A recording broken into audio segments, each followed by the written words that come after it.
السلام علیکم ورحمۃ اللہ وبرکاتہ۔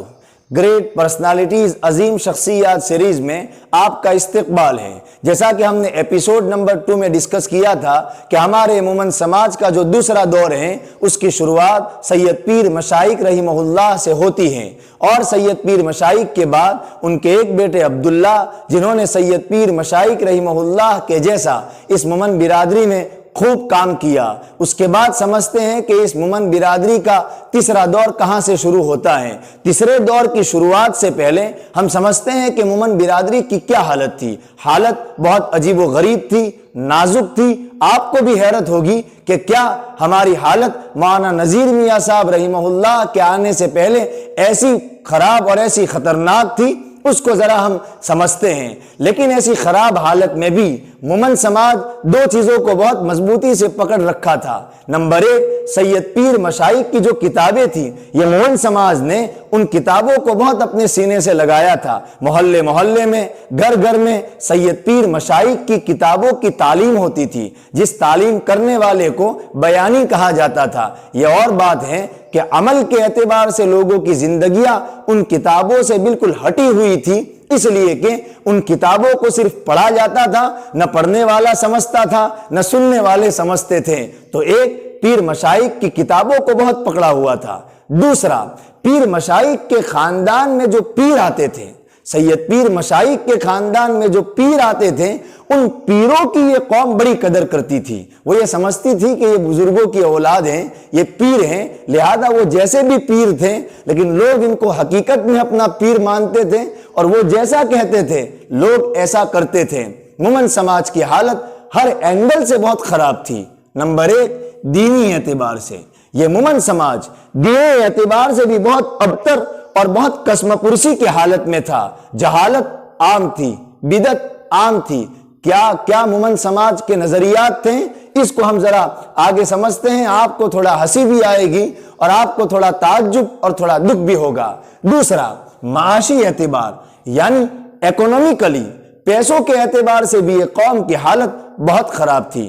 آج ہم دیکھ رہے ہیں کہ پیسوں کے اعتبار سے یہ قوم بڑی مضبوط ہے، یہ سماج بڑا مضبوط ہے، لیکن اس تیسرے دور کے جو حال ہیں وہ معاشی اعتبار سے بھی اس قوم کی بری حالت تھی۔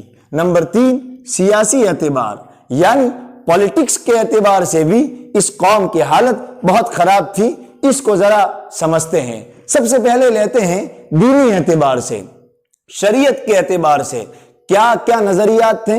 ہم نے کچھ نوٹس یہاں لکھے ہیں، اس سے آپ کو سمجھ میں آئے گا کہ دینی اعتبار سے ہمارے مومن سماج کی حالت کتنی خراب تھی۔ ہم نے لکھا ہے جنت کا سرٹیفکیٹ۔ اس کا مطلب یہ ہے کہ مومن سماج یہ سمجھتا تھا کہ یہ جو پیر ہیں، ان پیروں کے پاس جنت کا سرٹیفکیٹ ہے، لہذا ہم میں سے جو کوئی یہ چاہتا ہے کہ جنت کا سرٹیفکیٹ اس کو ملے تو اس کو چاہیے کہ ان پیر لوگوں کو خوش رکھے، ان کو راضی رکھے۔ پیر اگر راضی ہیں تو چاہے زندگی گناہوں میں ہے پھر بھی جنت کا سرٹیفکیٹ مل گیا۔ یہ ہمارا مومن سماج کا ایک نظریہ تھا۔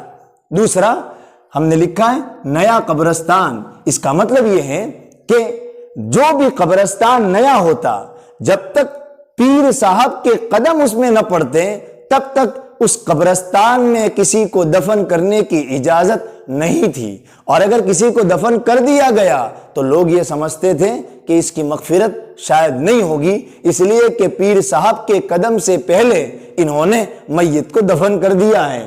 نمبر 3، بالا پیر کو سجدہ یعنی جب دلہا شادی کر کے آتا تھا تو بالا پیر کو سجدہ کرتا اور اس سے دعائیں مانگتا۔ اور منت یعنی بالا پیر جو ہر گاؤں میں بنی ہوئی ہوتی تھی اس زمانے میں، آج بھی کچھ گاؤں میں بالا پیر کے نام سے کچھ جگہ ہیں، ان بالا پیر کے پاس جب بھی کوئی نیا بچہ پیدا ہوتا تو اس بچے کو بالا پیر لے جایا جاتا۔ اور پہلے میں ایک بات بتا دوں، سال میں ایک مرتبہ بالا پیر کو دودھ سے دھوتے تھے، اور جو بچہ پیدا ہوتا اس کو وہاں لے جاتے، ترازو رکھتے، ان ترازو کے ایک پلڑے میں اس بچے کو رکھتے، دوسرے پلڑے میں گڑ رکھتے ہیں، اور اس بچے کے وزن کے برابر جو گڑ ہوتا وہ گڑ تقسیم کیا جاتا تھا۔ اور پیر کا شجرہ جو مر جاتا مرنے والا، یہ پکا تھا کہ اس کی قبر میں پیر کا شجرہ، یعنی جو پیر ہو اس کا نسب نامہ، اس کا پیڑھی نامہ یہ ہونا ہی چاہیے۔ کیوں؟ تاکہ مغفرت ہو جائے۔ اگر پیڑھی نامہ نہیں ہے تو پھر مغفرت میں شک ہے۔ الامان والحفیظ یہ نظریات تھے۔ وراثت سے جہالت، وارثہ تقسیم کرنا، وراثت کو تقسیم کرنا کوئی نہیں جانتا تھا۔ ایک رسم تھی معامرہ جس کو ہم کہتے ہیں، اردو زبان میں بھی یہی کہا جاتا ہے۔ بہن کی جب شادی ہوتی ہے اس وقت جو دیا وہ دیا، باقی وراثت سے کوئی واقف ہی نہیں تھا۔ اور ہم نے لکھا ہے اہل میت کے یہاں کھانا، جب کسی گھر میں کسی کا انتقال ہو جاتا تو جب تک گھر والا میت کی طرف سے تمام لوگوں کو کھلانے کی ذمہ داری نہ لے لیتا تب تک اس میت کو وہاں سے نہ اٹھایا جاتا۔ اب چاہے میت کا گھر والا چاہے غریب ہو امیر ہو، کھلانا ہی کھلانا ہے۔ تو یہ حال تھا میت کے یہاں کھانا۔ اور بے پردگی بھی عام تھی۔ یہاں تک کتابوں میں لکھا ہے کہ جو مرد تھے وہ دھوتی پہنتے تھے، جو عورتیں ہیں وہ ساڑیاں پہنتی تھی۔ ایسی بری اور بے پردگی کا عالم تھا۔ مساجد میں تعزیہ، اولاً تو مسجدیں تھی ہی نہیں، اور اگر مسجدیں تھیں تو ان مسجدوں میں محرم کی مجلسیں اور ڈھول وغیرہ بجائے جاتے تھے۔ تو یہ دینی اعتبار سے ہمارا حال تھا۔ میں نے کچھ گنائے ہیں، اس سے بھی برا ہمارا حال تھا۔ اور معاشی اعتبار سے اکنومیکلی ہماری قوم بڑی قسم پرسی کی حالت میں تھی۔ کیوں؟ اس لیے کہ مومن سماج کا جو اس وقت کاروبار تھا، اس وقت بزنس تھا، وہ تھا کھیتی باڑی، ایگریکلچر۔ لوگ کھیتی باڑی کر کے، مزدوری کر کے پیسے اکٹھا کرتے تھے، لیکن ان رسم و رواج کی وجہ سے پیسے کا خرچ بہت ہوتا تھا۔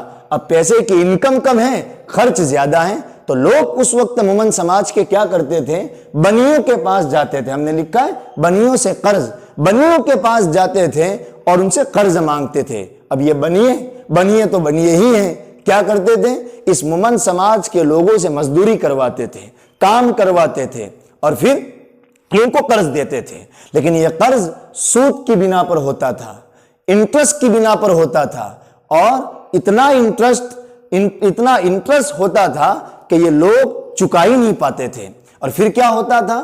جب غلہ جمع ہوتا، اناج جمع ہوتا، اور کھلیان میں اناج کو یہ مومن سماج جمع کرتا، کسان جس نے قرض لیا ہے، تو یہ بنیے وہاں پہنچ جاتے اور کہتے کہ آپ نے ہمارا سود یعنی جو انٹرسٹ ہے وہ نہیں دیا ہے، ہم تم میں سے اتنا غلہ لے لیتے ہیں۔ تو یہ بنیے اس مومن سماج کی کھیتی میں سے کچھ اناج، بلکہ اکثر اناج اپنے قرض کے بدلے میں لے جاتے تھے، اور قرض نہیں، سود کے بدلے میں لے جاتا تھا۔